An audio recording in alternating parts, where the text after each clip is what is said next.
Hello, everyone, and thank you for joining us. My name is Jonathan Rosales, and I'm the director of the Lambda LGBT Alumni Association, which is the Alumni Association for LGBTQ plus identified Trojan alumni. So thank you all for joining us today. We're proud to present this queer alumni panel with you in collaboration with QuASA for our students today. So thank you, everybody who is joining us for this. We will be recording this and posting it online as well. Of course, if you're watching this, you know it's going to be recorded because you're probably watching the recording. So I'm realizing that as I say it out loud. But we're going to go down the line here. We have a really outstanding panel here of queer alumni from USC, all of whom are graduates from USC. And we'll just go down the line and introduce ourselves. I'll start with myself, a little bit more of an introduction than I gave earlier. My name is Jonathan Rosales. I use he, him pronouns. I graduated in 2005 from USC with degrees in political science and gender studies. And as I mentioned, I am the director of the Lambda LGBT Alumni Association. So now let's just go ahead and go down the line. Brandon Kyle. I use pronouns he and him. Coming from the School of Rosales Education, Doctorate in Ed Organizational Change Leadership, class of 2019. I am an executive director for engagement and giving at Pittsburgh College, and also the president of Lambda here at USC. Hey everybody, my name is Kyle Lynn.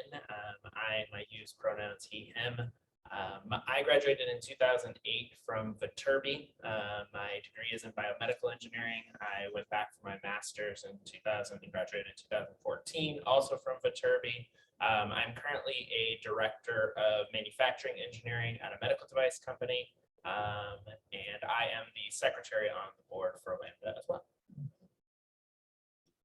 Hi, everybody. Good afternoon. My name is Valadez. I graduated here at USC with a double major in economics and ethnic studies and a minor in business entrepreneurship. So from Marshall School of Business and Dornsife. I graduated back in 2014. I use he, him pronouns, and I am currently working with Ernst & Young as a senior risk consultant. Hey everybody, I'm Tiffany Brooks. I use she, her pronouns. I graduated in 2018 from the School of Cinematic Arts. I got my master's in film and television production. I'm currently the executive assistant to the Alumni Association. Well, thank you everybody for introducing yourselves. And what we're going to be talking about here today is about our own experiences as queer alumni of USC, both our experiences on campus as students, but also a lot about our experiences in postgraduate life. But we want to start with where it all began. And I also want to recognize before we go down the line here that, not everybody is going to have an answer for every question. So please don't feel like you need to respond to every single question if you don't want to. I think this first one does, influence everybody a little bit here. And to set that up a little bit, I'll talk about my own experience as a queer student on campus. My freshman year was closeted when I started at USC, and it was at USC that I actually felt comfortable coming to accept myself as gay, because even though that was 20 years ago, USC was still a really welcoming and accepting place with, I saw the rainbow banners down Truesdale Avenue, and there was the URAP, which I think is still a thing. And, that was just a really welcoming environment that made me finally feel at peace with myself and be able to come out after my freshman year and then fully enjoy my experience as an openly gay individual on campus after my freshman year. And so I would love to hear a little bit about your own experiences on what life was like for you when you were a student on campus as an LGBTQ individual. Whoever wants to take it first. Oh, okay. That works. So I guess because my experience was mostly recent, it was not without its challenges for sure, but I think the access was a little bit more apparent. But I do recall a time where it wasn't that way, especially because I have so many members of my family and within my close circle of friends who have gone here the early 2000s and in the 90s, and it was not as accessible for them. And so I think thinking about sort of the contrast between those two realities is something I think about all the time. But my personal experience was that, again, not without its issue, but the access was there. And I really appreciated that, knowing that there was a community that existed for me here as a student. Yeah, and so for me, it's speaking as a student is a little bit different because I was closeted throughout my whole time in college. So I came out relatively late in life. I know that that's not really a thing. There's no such thing as the right time or the wrong time, but I was in my late 20s when I came out. So USC for me was kind of my first introduction into people who might have those type of feelings or like-mindedness, which was interesting and good for me to have that. And this is no diss to my hometown at all, but I grew up in a smaller town in Arizona where I wasn't just exposed to different types of people. So to be able to be okay and comfortable with myself, I think being at USC, there was every walk of life. There was open acceptance from what I saw in my perspective. So I think just being exposed to it caused me to be more curious and self-questioning, which I think led me to my journey outside of college as well. But yeah, I think definitely my experience is a little unique as being closeted, but I think it was kind of eye-opening for me as a student, just to get more exposed to different types of people. So. For me, growing up in this community, actually, I grew up in the Los Angeles community, predominantly in a Latin and Black community where it was very difficult to be LGBTQ. But I was outed when I was very young at the age of 16. So I had some time to understand myself and grow into acceptance with myself.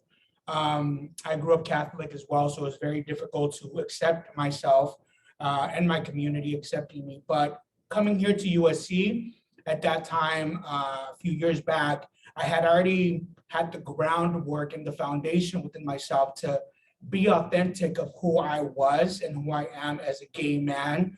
And that proved to be very beneficial here at USC. I joined a lot of different organizations, aside from LGBTQ organizations, and just being myself, I was able to be more comfortable with my surrounding, be more comfortable with the people that were around me and myself. And I was able to excel and exceed with just being authentic.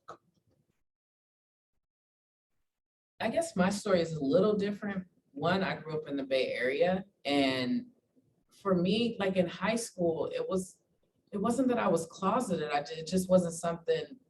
I just saw it as my business. So it's like, I don't think straight people go around saying who they're with. So for me, it was like, that's just a little bit part of who I am. So for high school, it wasn't really discussed, and I didn't have anybody around me to kind of help me understand it either. I can say that I didn't understand what it was. I just knew I like Janet Jackson. It was just different. That's just what it was. But then I think when I got into my undergrad at San Francisco State, because it was San Francisco, it was very open, and we were able to take like classes about it.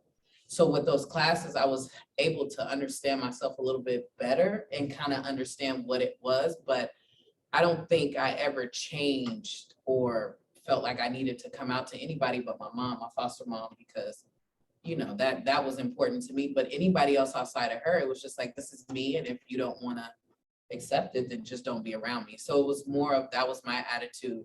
And then for when I got to USC, it was open. And if it was just, I don't know, you just kind of feel like you're a part of the community. So it's just, to me, again, it wasn't something that I felt like I needed to discuss. It was more like, I know that there's resources there for me if I need it, but also it's like, I'm just, see me as Tiff. Like, don't see me as nothing else. So whatever I need, just kind of be there. That's me. I also want to mention too that we will be taking student questions as well. So if you have a question, please go ahead and type it into the Q&A or the chat, and we will answer those a bit later.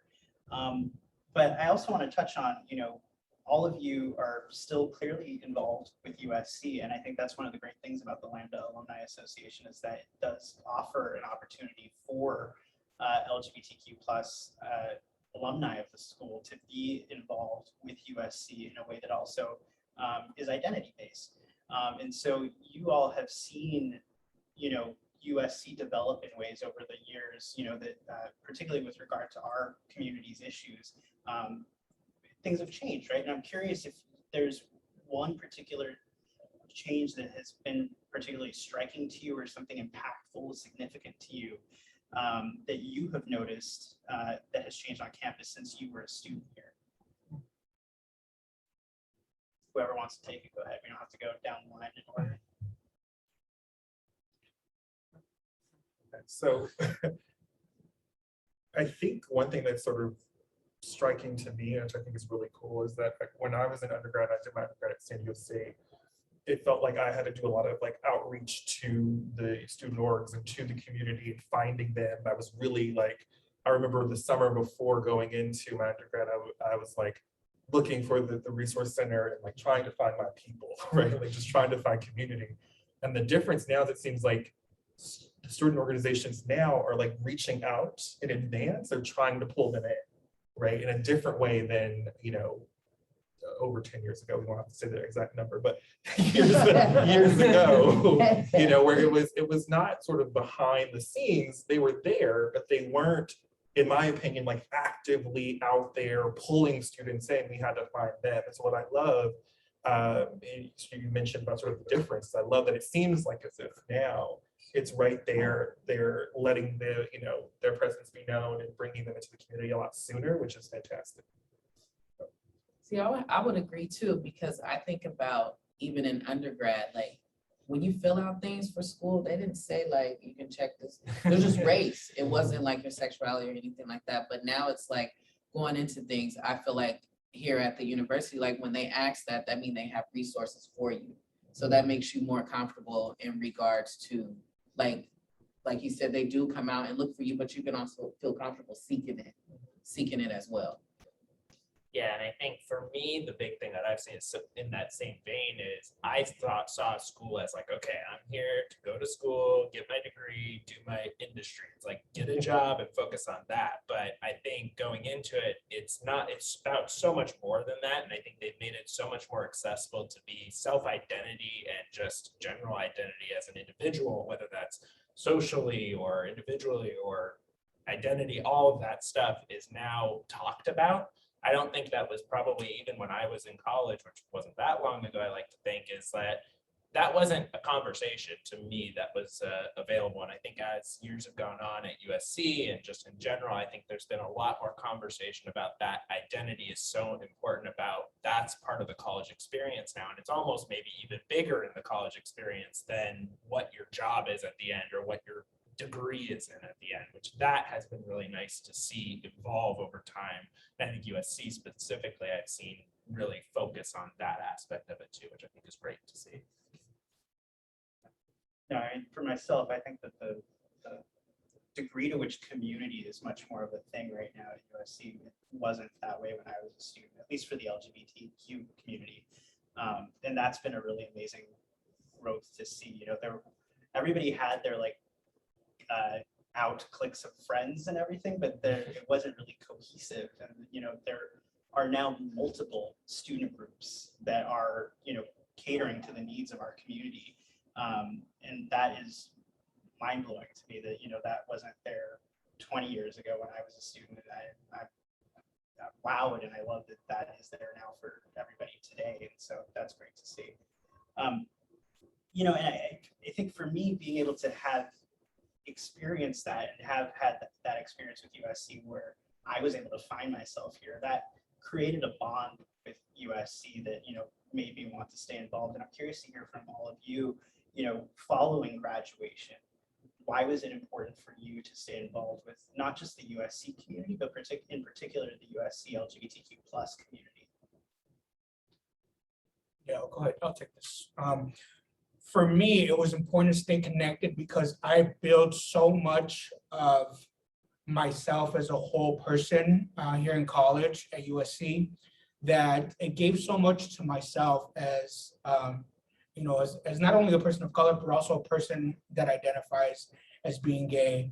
And since it gave so much to me, I wanted to be able to give back to this community. And this is why I continue to be part of the Lambda Association, or where I continue to work with different nonprofit organizations across Southern California, like the Gay and Lesbian Center. But it's very important that once you as a person, you receive the benefits from certain organizations, that once you are able to, and you have the privilege to give back to that same community that has given so much to you. So that's why I do it. Yeah, and I think similarly to that is for me, again, kind of as I was talking about, my identity changed. One thing for me that was I always wanted to give back to USC in some capacity. Like they shaped me as an individual in so many ways. So when I first graduated, I was really involved in school related things, so engineering specific things. And again, as my identity changed as I got older, it was really important for me to tap into a different side of USC that I hadn't worked so much with recently, which was working with Lambda. So I mean, I just joined the board this year. It's my first year, but trying to be more involved in that and be able to give that back to students too, right? Because I don't think I knew those resources. I did not know those resources existed when I was a student. Whether I would have reached out to them is a different story, but I didn't know they existed. And just helping be a resource for students who may have been in a similar situation or be having similar thoughts, I think just helping create that avenue and that outlet for them to speak is one thing where I wanted to get involved. And that's why I've kind of now shifted more into this as being the focus for me, because I think it's really important, not just for me as an individual, but as the USC community to kind of give back from that perspective. I'm on the same lines as him, because in the master's program, like in film, like you don't have time to do anything outside of that. So I actually didn't know that Lambda existed. So I think for me, now that I know, just being a part of the USC community, now that I know, I want to give back to the students as well, to let them know that that resource is available. Because I think if I would have known, just as an escape from cinematic arts, I would have wanted to be a part of Lambda and just kind of build that community, because it was, all I had was the film students, and you can kind of get tired of them. So it's like, I felt like, I wish I would have known that Lambda existed, because then I could have built a community outside, like an escape, you know what I mean? So it's like, now I want to be a part of it, because that way I can let students know that there is a place for them, like use it, like it's here for you. And I think that that's like extremely important that they know that, because I didn't know. I think, you know, and I don't know if this is because of the work I do, like I'm on a college campus now for my job. And what I have found is that the work is, there's still work to be done, so much work to be done for students, and even the resources that they do have, they need more. And so when I thought about like coming back, I kept thinking, well, it's one thing to be an alum and want to give back in general, you know, wanting to give your time, your resources. But at the end of the day, like there are still students who don't know that we exist, who don't have access to the things that we may assume that they have access to. And so I think some of the work that I'm hoping that we can do within our community as an alumni group, at least, is to remember what that felt like, and to kind of reach back out and figure out how we can actually provide those resources. Because I think there's an assumption, and you know, even the way that I've been like sort of thinking about how different it has been in just a decade as far as outreach is concerned, it's still not perfect. And maybe it perhaps won't ever be perfect, but I think if we can just keep moving the needle, that's sort of my perspective on how I think we can be as helpful as we can, because the work hasn't stopped. The students still need resources. So hopefully we can help them get there. So I'm fully recognizing that I'm probably in a unique position here of my post USC trajectory that I had. I'm curious about your own experiences, because for me, so when I came to USC, I majored in political science, and then after I came out, I added a gender studies major to learn about myself and my new community. And that ended up being the major that set the trajectory for my life, actually. You know, I haven't used political science at all. But gender studies, absolutely, because as part of that major, I had to intern at an organization that was doing work in that field. And so I ended up getting an internship, and then that internship turned into a job at GLAAD. And so I was in the LGBTQ nonprofit sector for my entire, like I have been since then. And I was curious to hear about, how did your LGBTQ plus identity factor into your job search? Did it at all? Was that something that you took into consideration? Because I know you all are involved in a volunteer aspect with LGBTQ stuff, but you are nevertheless an LGBTQ individual in a workforce. And I'm curious how that played into you as you ventured out into postgraduate life. I'm just gonna be honest. For me, because I dress masculine, but for me, I never questioned. Like, I feel like if I'm going into an interview and I'm going into a job that I'm passionate about and it's something that I want to do, if the person interviewing me doesn't want to hire me based on how I look, then we wouldn't have worked out. And it was for the better. Like, but if the person sees me and sees how I am and sees just how I present myself and they hire me, usually it turned out pretty well. I usually stay at jobs until something else, not something else comes along. I don't want to say that, but like until I can move up or whatever the next path is. I just whenever I walked into the room, it was never about, do I need to be cautious about how I present myself? One, I don't like to dress up anyway, but I'm be damned if I wear feminine clothes because it makes me uncomfortable. So if I'm gonna present myself in a room, I have to be comfortable with who I am so the person interviewing me can be comfortable with me as well. Like, so that they can trust that the person that's in front of them is that's who they are. So if I'm honest, like going into the workforce, just be yourselves, because that's at the end of the day, that's what it's going to be in the room. That's what's going to put out the work that you do. So me just going in the workforce, no, I never questioned it. It was just, if you hire me, then you know what you're getting and you know how I look. And that's another thing, just even in jobs, it's not like, again, I don't go around saying who I'm with, because my straight or heterosexual colleagues, they don't walk in like telling me who their husband, like, it's just not something that's necessarily discussed. You can assume, and if you want to ask me, I'm not going to lie to you, but it's not information that I also just volunteer, because I keep it separate. Work is work, personal is personal. But I don't know, me, like going in the workforce, I have to go in as myself, because that's I got to give you me. That's the only way I'm gonna get my job done, especially if it's something passionate. So I never really stressed about how I was presenting myself in the workforce, because like I said, if you hired me, then that means you pretty much know what you got. Yeah, I would agree as well. I think this circles back to the authentic part of being yourself again. For myself, because I was involved in so many different LGBTQ organizations while I was on campus, when I went to a job interview and I spoke about my work history or spoke about my community involvement, it painted a picture of who I am as a person. And so it was obvious, I volunteer with LGBTQ and so on and so on. So like you can see, yeah, obviously this is a gay person. And in my experience, when I interviewed with Ernst & Young, it came out as a very positive, because the person that I interviewed with, a partner at the firm, ended up being LGBTQ as well. And he hired me, yes, for my skill set and my work history, but I think what, again, painted who I am as a person was my involvement with all these groups that I was a part of, and my identity as a gay man. So again, I think you don't necessarily have to bring in the sexuality factor into being an interview, because you do separate that somewhat, because work is work, and that is different. But I think it is very, very, very important to present yourself as who you are, because ultimately, why would you want to work with a company that is going to be biased towards you as a person, as a whole? So you're going to be unhappy there anyway. So you don't want to work in that type of environment. So being yourself gives you the opportunity to be able to get that job opportunity that you're going to be a good fit in.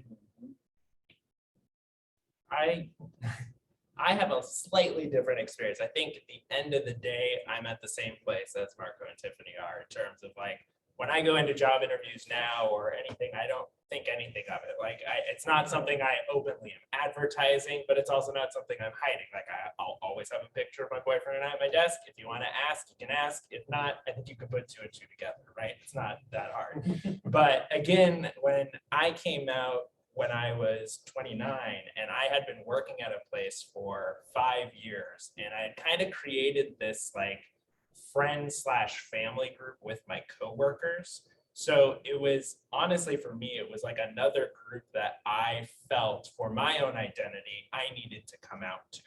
So I actually took like the time, like there was a group we went to lunch with all the time, and whether they assumed or whatever it was, it didn't matter. But I needed to, for me to be able to go and continue to work every day, have these people that I spend most of my time with, honestly, more than some of my friends, I needed them to know who I was and what that process was like for me. So for me, it was like, I was open about it, and I did kind of make that conscious effort to tell people who I was because I wanted them to know. And it wasn't that I was necessarily gonna go out to everybody in the office and tell them, of course not, but I wanted the close people to know who had kind of become friends in that little family, and I wanted them to be comfortable with everything and me be comfortable with them too, because exactly, if they're gonna be in a situation where it's not gonna work, then that's not gonna work for me and I'm gonna be out of there. So that was a little bit of a different take. I think going into jobs after that, it was exactly like we said, I'm not going to work for a place where they're not going to accept me for who I am. So it's something that I, very similar to what Tiffany said, kind of have separated it a little bit from how it is. Like, it's not something I advertise, which I don't think any of us really advertise it, but we don't hide it either. So if you want to ask, you can ask, and I'll tell you the truth. And again, there's things that are out there that make it obvious, but again, I felt like it was a little different for me having that coming out in the workforce, because I was, for lack of better terms, a different person, even though I was still the same person. I just was a little different person than these people who knew me for 5 years. And again, I had welcome reception by everybody. I will say that in my industry, we are extremely underrepresented. So I was the only one in a department of like 70 to 80 people. So engineering is not a highly represented in this place. It's in Orange County, no dissidents in Orange County, but it was in a bubble that was not super welcoming from the outside perspective in, but I will say that everybody inside the companies were large and of course put this big image of support and all of that, but it doesn't necessarily emanate through everybody in the company. So it was a different experience, but again, I think at the end of the day, it's about being who you are in the workplace, and I think that is really important, and you don't want to sacrifice who you are for any job, no matter what that is. So I took a slightly different approach, and I think it's just because of the experiences that I've had. So one, I was like very intentional about finding places that align with my own personal core values. Like I was like on a mission to figure out what organizations, which institutions could I work for, and what were they actually doing as a positive for my community. Like, especially just belonging to so many different like affinity groups and caring about so many different things. And cultural identity was really important to me. So I felt like I had to do that initial research just to make sure that I was stepping into the right place, because I had experiences very, very, very early on out of college where I took the job because I loved the job, and then found out that I was in an environment that was actually quite toxic and counterintuitive to those core values. So after that, I vowed to, find these organizations that not only did I love doing the work, but that were actually aligned with what I believed in, as far as being mission driven, thinking about the community, supporting LGBTQ rights and being allies. It wasn't just about putting it on paper. I needed to see that you were actually implementing that within your community, just as a safeguard for myself. And to your point, it wasn't about me going around and saying, my name is Brandon and I'm a part, of this community. It was very clear when you looked at my resume, everything of the, as far as the volunteer work and where I supported, it was there.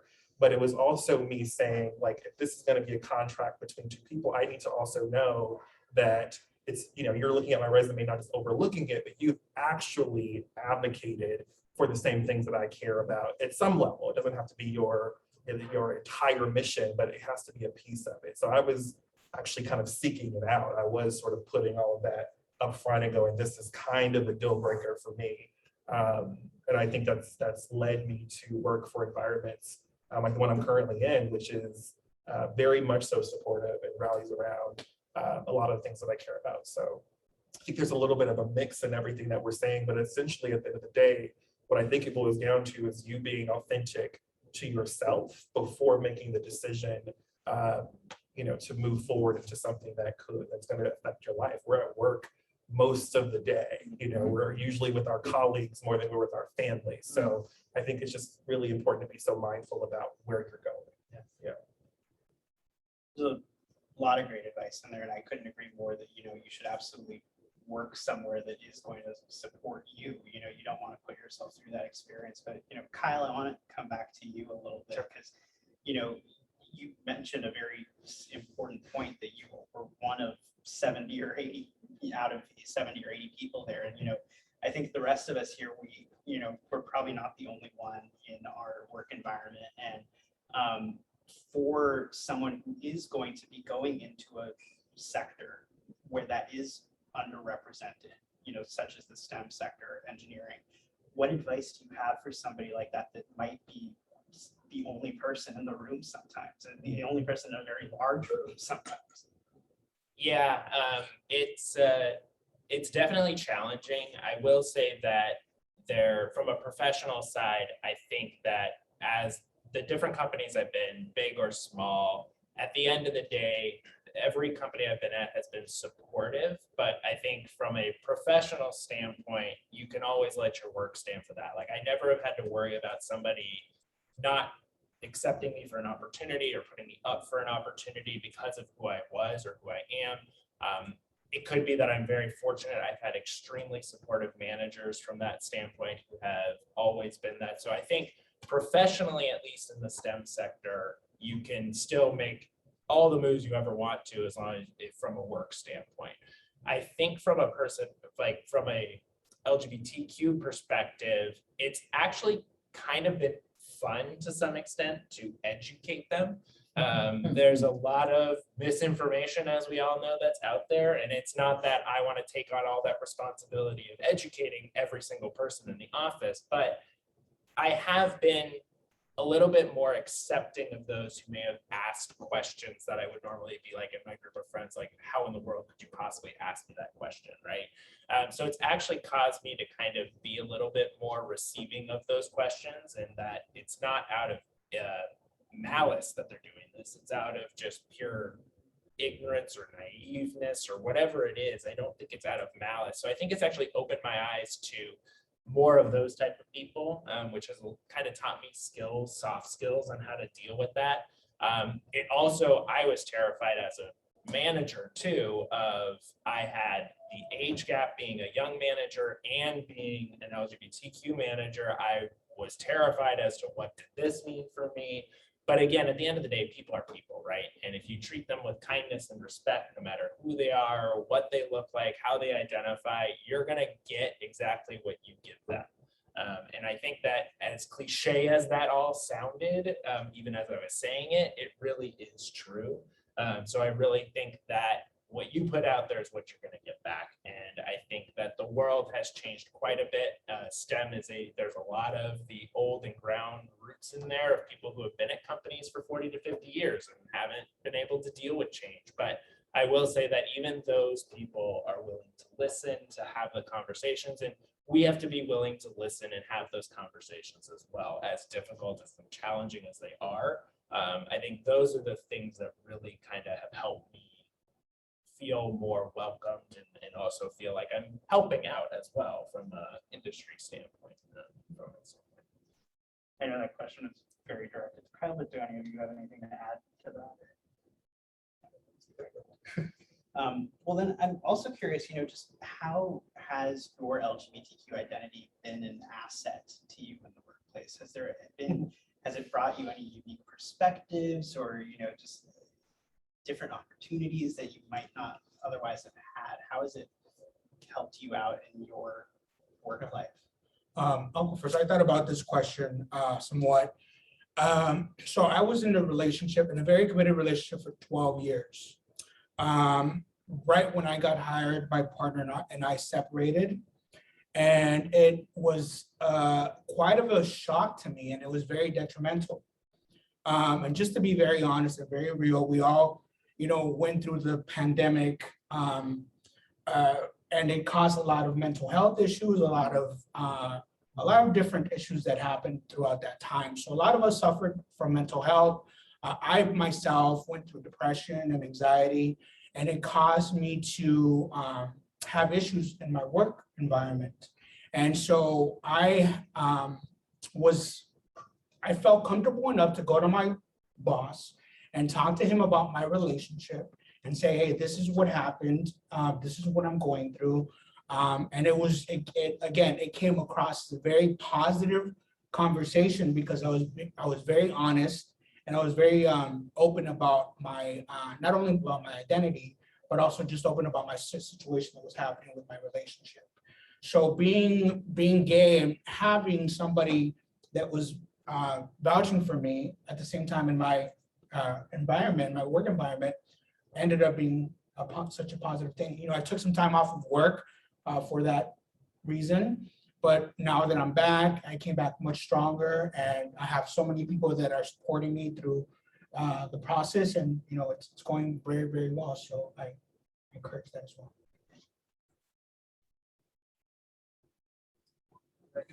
I think from my end, the thing that stands out the most is being able to, like, having, you know, varied identities. There's so much sort of the intersectionality that exists between everything that I feel like I'm a part of, which I feel very lucky to be a part of. Multiple identities, it makes you incredibly empathetic. I think you can kind of go into conversations listening in a different way, understanding how people, you know, feel, or at least kind of getting to a place where you want to understand how they feel. And I've always thought of that as a little bit of a superpower. And I think that really lives within our community because there's so much cross-section within our unique community. There's just so many varied identities that exist. And I think because of that, we bring sort of a different lens to how we operate and move through the world, how we communicate and connect with other people. To me, is a byproduct of the fact that we have that very unique existence. So I just think it makes us, I don't know, not more or less human, but just I think there's a different capacity, a different humanity that exists when you know how to identify with almost everything in the room because you've had that varied experience. And I just think that's a really cool benefit of being a part of this community. Yeah. Let's open it up to student questions. Okay, yeah, there's one in the chat. Can you speak up? Oh, yeah. So there's a question in the chat. What advice do you have for queer students looking for jobs upon graduation? How have you become more comfortable in the jobs you have now? I can start with that.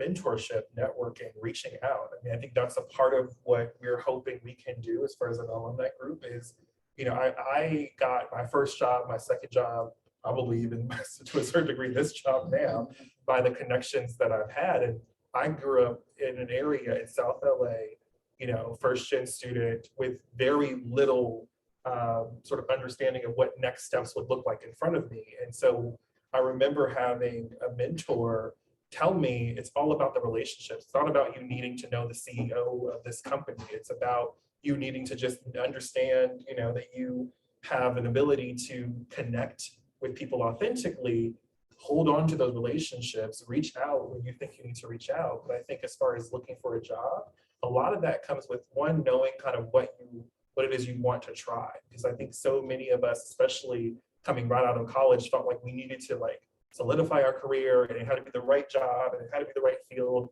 And my first, if I could go back and tell myself anything, it would just be to kind of take a breath and take time and figure it out and talk to as many people as you need to and take the job. And if the job doesn't work, leave the job and find another one if you can. But, you know, I would just sort of say, if you can find a small network or small community that will rally around you, even if it's just one mentor or just one person to have that conversation to, that I think is probably the best advice I can give from my experiences is just reaching out and knowing that that community is ready and willing to try to navigate that with you. You don't have to do it by yourself. Yeah, I agree. I think mentorship and network, I mean, that's how I've gotten just like Brandon said, same thing. That's how I've gotten all my jobs, is through connections and networks and stuff. And it's all about building and expanding those networks too, right? So, and it doesn't have to be in your field of schooling, right? We want to have personal network connections too, because who knows what's going to come from those type of things. And I think another thing that I always think is really important is try things. And the biggest thing that I learned in college was what I did not like to do. And that's honestly, to me, more important than what I did like to do.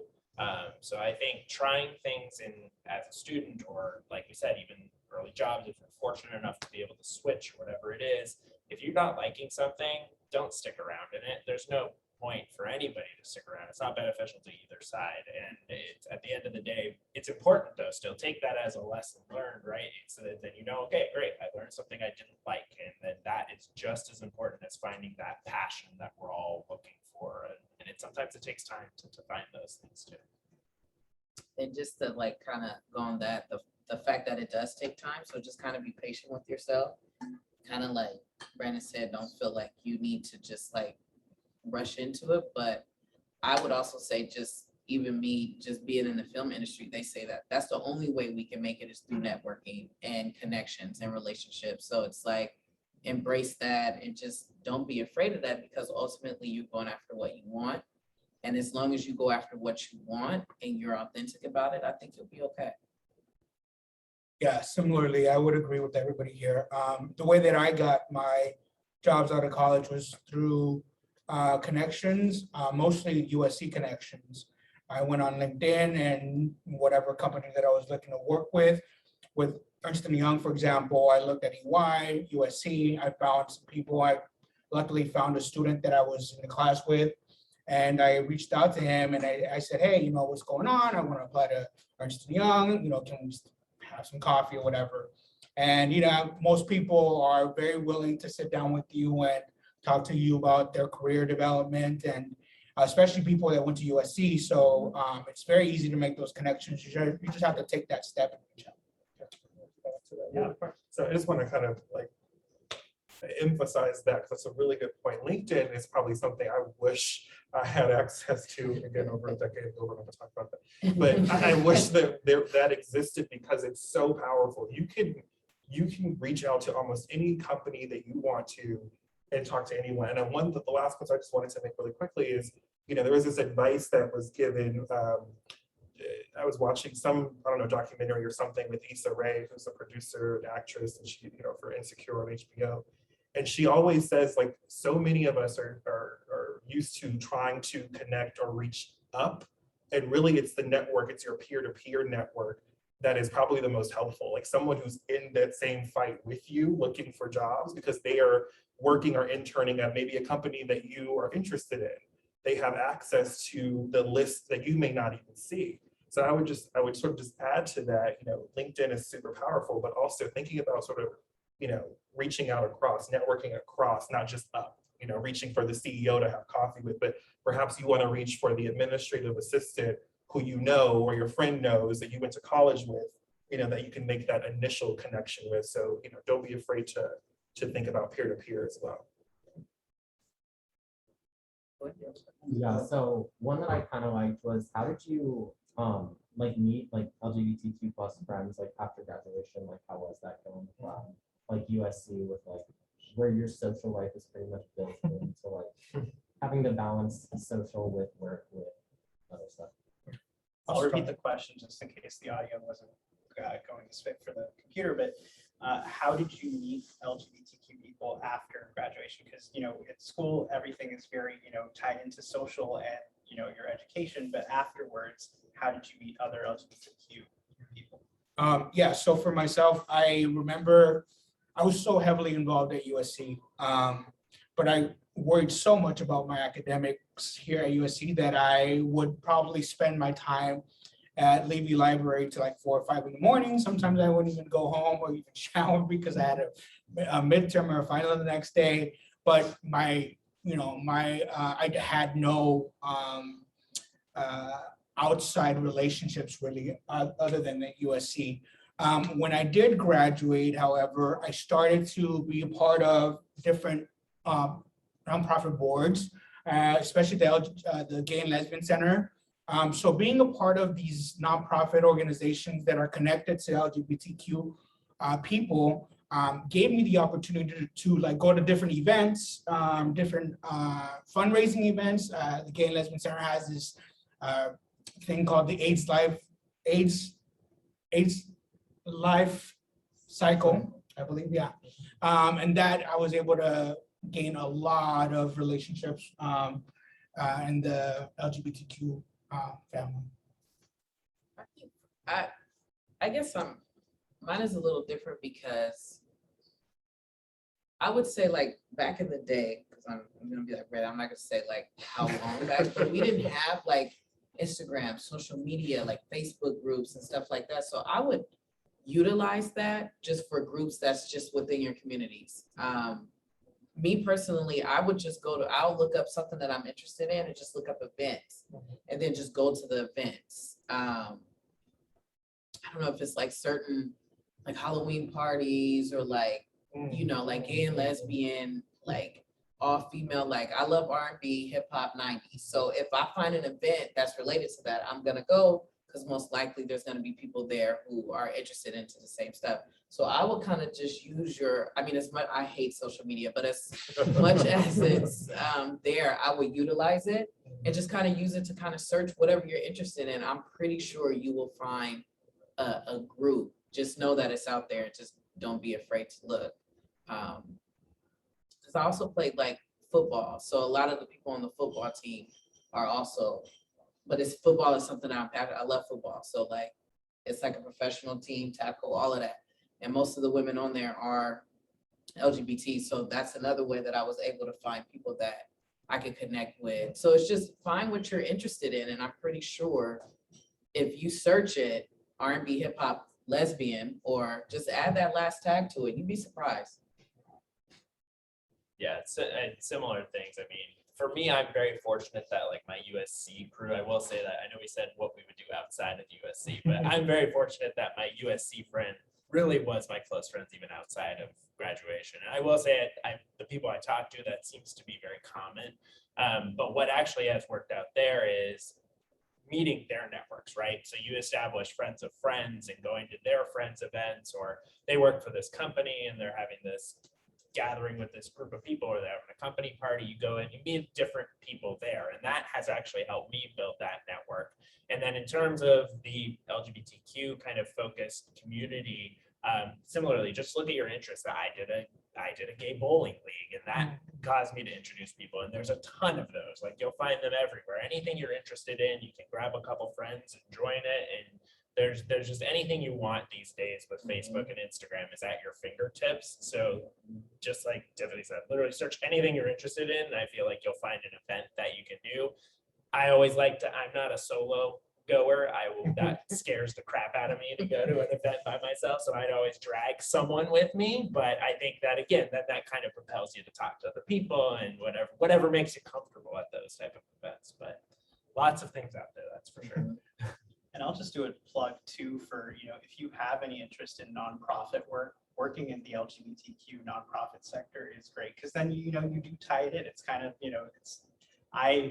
the HR director at my old job, she and I used to joke that she was a professional lesbian and I was a professional gay, because that's what we did our entire, she used to work at an LGBT bookstore and then worked at Outfest. And I worked at GLAAD and then Point Foundation, and now I'm at Lambda. And so, I'm surrounded by queerness all the time, and it's great. And so if you can find a job where you can do that and that is of interest to you, I highly recommend going. There's so many great LGBTQ nonprofits out there that are worth looking at and are always looking to hire people. So definitely, see what's out there. Is there another question? There was. What can queer USC upperclassmen do to help guide our younger peers? Is there anything you wish older students had done when you were starting out at USC?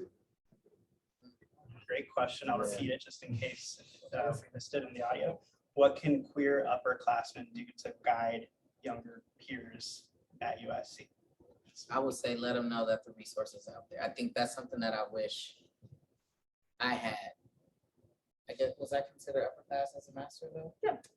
Yeah, but no one told me, so. No one told me, so I would highly recommend, like, now that you know that Lambda's here, now that you know there's resources, take that and just kind of spread the word. Like, word of mouth can get you as far as you want. And I just think that if I would have known that this was here and somebody like, especially if an upper class had told me, or I guess someone on my same level would have told me, I think it would have even made it easier for me to reach out or come and be a part of it. But I had absolutely no idea. I think one of the things that I sort of wish that upperclassmen would have said to me would sort of breaking that barrier between just the natural and the resources and the community center and like the professional conversations, but also kind of being okay if they're comfortable having conversations on more of the personal side, trying to just understand like what does this new identity look like, where is my community, what does this mean, what is like I would sort of empower the next generation of upperclassmen to reach out and not be afraid of having those nuanced conversations, because for so many of us coming into their undergrad experience, you're really kind of starting over. You're figuring out where you are, what all this means. And so I think it's a combination of wanting the upperclassmen, if they're comfortable, having those conversations that are kind of that are more holistic, essentially, like just not just talking about, you can get your books here and the resource center is here, and like, but also like, hey, like you may have experienced this, or you can talk to me if you're having a bad breakup, or you're struggling trying to find a social event or a club or a relationship, just all those things. I wish that I had more well-rounded conversations. That didn't happen until much later. So that if I could give any advice to upperclassmen, it would be to don't be afraid to reach out and have those kind of conversations if they're comfortable. I second that a lot. Yeah. I completely agree. Yeah, for myself, what I specifically did, I know back then there was a LGBTQ mentorship program that I'm not sure if QuASA. Okay, yes. So I participated in that, and I was able to connect with younger classmates. And what I did is I connected them with, if I didn't know anything, I had friends that were in certain industries and certain fields that I made those connections with them. And it just to help other people connect, it brings you so much to yourself. So yeah, so something like mentorship is definitely an option. Time for a couple more questions. Hi everyone, my name is Anthony. I'm a senior at USC.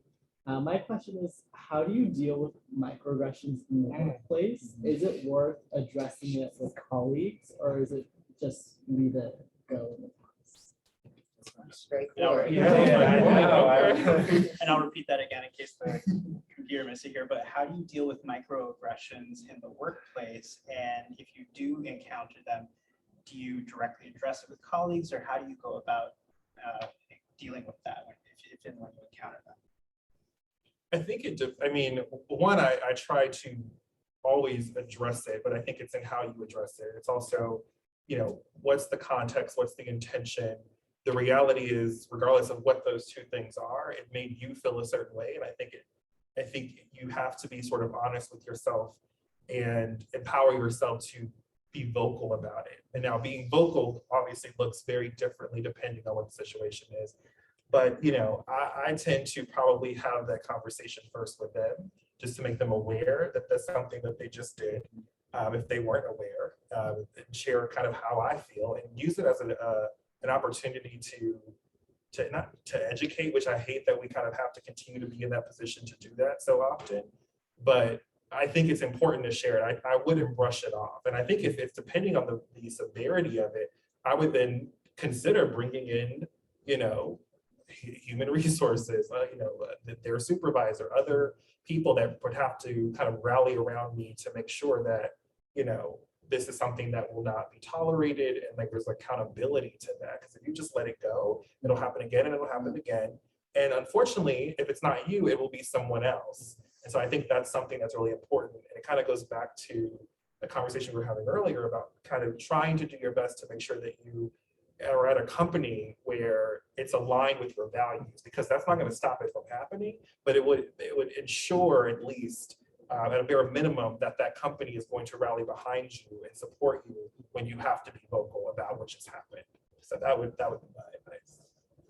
Yeah, I think you, for me, I would have to address it in some capacity. And I think again, it goes down to how you address it, right? I think that's the most important way. And there may be instances, I'm very fortunate that I haven't had an instance where we've had to get HR involved or anything like that. But I think again, there's a lot of, as I talked before about in my workplace and stuff, things where people would ask questions or people would say things.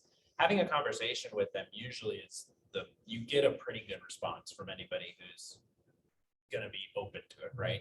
And again, we're not here to educate everybody, and I hate that as well. It's like I don't want to take that burden on myself too, to have to educate every single person in the workplace for it. But you should not have to feel in your workspace. Again, you're there, and once you start working, you're there more than anywhere else in the world. You're there, and you need to feel comfortable and safe in that space to say the good, the bad, the ugly, everything to your coworkers, and you would want them to do the same thing with you, right? If you said something about them or whatever it is. So there's just a kind of a common decency that you kind of feel out as you're in the workplace, but yeah, I think you got to have those conversations with them. It's the only way that both sides grow and learn from those things, I think. So. And I'll just say too, I think with microaggressions, I think the important thing to remember is that microaggressions usually come from a place of ignorance, and they just don't know any better. And so you having the patience to help them know better, you know, again, having to take the burden of always being the one to educate can be a lot, but approaching with patience and compassion and recognizing that they most likely just did not know any better. Otherwise, it would just be outright aggression and not just a microaggression, right? I think it's important to keep that in mind in terms of how you approach people. I can do one more question. We have any others? The one that I had was, did you stay in LA after graduation, and then like what made you stay or leave, and then did you use your USC connections? The question was, did you stay in LA after graduation? What made you choose to stay? And did you use your USC connections? So I'm originally from the Bay Area, but I stayed in LA because this is where the film is. And so it didn't make any sense for me to go back home. And absolutely, I used USC. You know, at the School of Cinematic Arts, they stress that a lot. Like, use us, like, because that's the only way to kind of get into that industry. It's just based off of your connections and like your mentors. So me staying was more so for work, ultimately. I went to Orange County, and definitely because of USC. So I got my internship there and then ended up moving there. Very fortunate that my close group of friends were all there. I did most of my coming out experience in Orange County and then ran back to LA the year after I came out. So I moved, I met my boyfriend and moved up here, and I've been here. So most of my career stuff, typically jobs for my industry, is actually they're in Orange County. That's where the big hub of all the medical device offices are.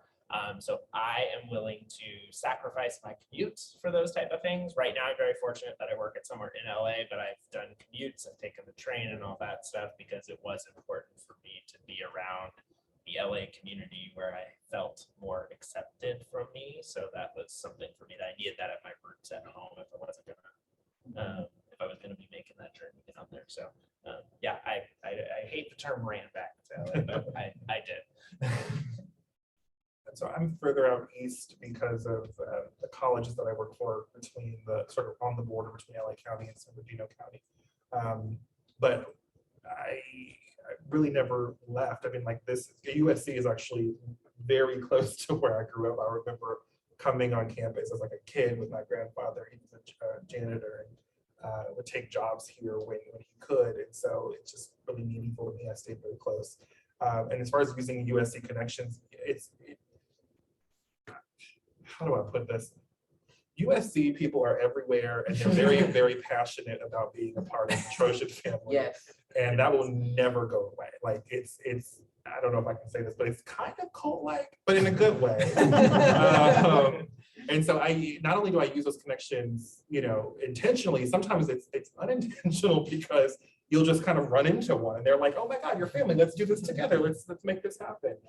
Even at the colleges that I work for, there's like a mini USC takeover where a lot of USC alums and, you know, people who have worked for USC in the past are coming through, and you just, you know, you see it in their little signature, you have the fight on, and people would just keep it alive. And so the connections that you make here, not even just as students, but even as alums, are really incredible. They're powerful. And they'll open up doors in ways that you may not even be aware of right now. And I think will last probably a lifetime if you ask some of our older alums who are still very much so connected. So I would take advantage of that connection. Yeah, and I'll just be short. Yeah, basically, yes. I ended up staying here in Los Angeles. I'm from Los Angeles, and this is home. But yeah, definitely I use my USC connections all the time, all the time. Yes. It is like a community though, like 'cause I'll see somebody in the airport and if I'm wearing like a USC, they'll just go like, it's like a, it really is. And it does feel powerful. Like you really feel like no matter where you are in Los Angeles, somebody knows somebody who went to USC or they're a part of it. Yeah. And yeah, I'll never forget that experience in the airport. That was the airport. Like, and I think it was in another state. So that's what I'm saying. Like, it's a community and it feels good. So utilize it. It's probably one of the best clubs to be a part of. Just saying. Well, what a great note to end on. Great plug for the university. But, you know, I think this really perfectly summed up, you know, why it's so great to, you know, stay involved with the LGBTQ community and particularly the LGBTQ community at USC. And so to everybody watching, you know, please, you know, check out Lambda Alumni Association because, you know, we are here for you once you graduate. And we would love for you to be a part of the Lambda LGBT Alumni Association. And so please check us out on our website and follow us on social media to stay up to date on our latest activities that we have going on. We have a lot more coming up, including our homecoming tailgate in 2 weeks. So we hope to see a lot of people there. And to everybody on our panel, thank you so much and fight on, everyone.